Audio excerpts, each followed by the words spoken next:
လူမနေတဲ့မြို့ငယ်လေးတစ်ခုကနေရာတွေကိုလေလံတင်ရောင်းချနိုင်ဖို့အတွက်ညီမနှစ်ယောက်နဲ့စုံတွဲတွဲကရောက်လာကြပါတယ်လူတစ်ယောက်မှမရှိဘဲမြို့ပြက်ကြီးတစ်ခုလိုဖြစ်နေပါတယ်အဆောက်အုံတစ်ခုပေါ်မှာဟောင်းနှွမ်းနေတဲ့အလံတစ်ခုရှိနေတာကြောင့်စုံတွဲကောင်လေးနဲ့အကြီးမကောက်ဝင်လိုက်ပါတယ်လက်လန်းမမီလို့အောက်ကိုပြန်ဆင်းလာချိန်ရုတ်တရက်အဖွားကြီးတစ်ယောက်ပေါ်လာတာကြောင့်နှစ်ယောက်သားအံ့ဩနေပါတယ်ဒီအဆောက်အုံကမိဘမဲ့ဂေဟာတစ်ခုဖြစ်ပြီးသူမက250လောက်အုပ်ချုပ်ခဲ့ကြောင်းပြောပြနေပါတယ်ကောင်လေးနဲ့ကောင်မလေးကဒီနေရာဦးပန်ကတင်ထားတာဖြစ်တာမို့ဆက်နေလို့မရတော့ကြောင်းရှင်းပြပေမဲ့အဖွားကြီးကလက်မခံခဲ့ပါဘူးကောင်လေးကရဲခေါ်ဖို့အပြင်ထွက်သွားချိန်ဖွားကြီးရဲ့ပုံစံကထူးဆန်းနေတာကြောင့်ကောင်မလေးကထိတ်လန့်နေပါတယ်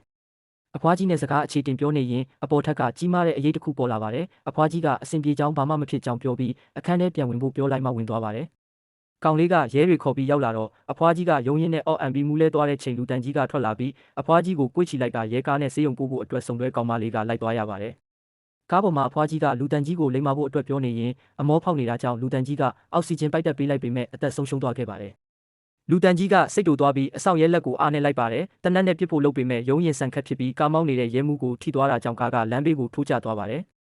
ထူးဆန်းတဲ့လူတန်ကြီးကြောင့်ကောင်မလေးကရဲတိုင်ဖို့ကြိုးစားပေမဲ့မအောင်မြင်ခဲ့တာကြောင့်ထွက်ပြေးဖို့တကားလုံးဖွင့်နေချိန်လူတန်ကြီးကရောက်လာပြီးအဆုံးသတ်ပေးလိုက်ပါတယ်အဆောက်အုံနဲ့ပတ်သက်တဲ့စာချုပ်တွေကိုကောင်လေးကအောက်ထပ်မှာရှာပြီးကောင်မလေးကအပေါ်ထပ်မှာရှာဖွေနေကြတဲ့အချိန်ကောင်လေးစီကိုလူတန်ကြီးကရောက်လာပြီးအဆုံးသတ်ပေးလိုက်ပါတယ်အတန်ကြားလို့ဆင်းလာတဲ့ကောင်မလေးကမြင်သွားပြီးကြောက်လန့်ကအဝတ်ဗီဒိုထဲဝင်ပုန်းနေလိုက်ပါတယ်အဲ့ဒီချိန်လူတန်ကြီးကအခန်းထဲဝင်ရောက်လာခဲ့ပြီးအဝတ်ဗီဒိုကိုဖွင့်လိုက်ပါတယ်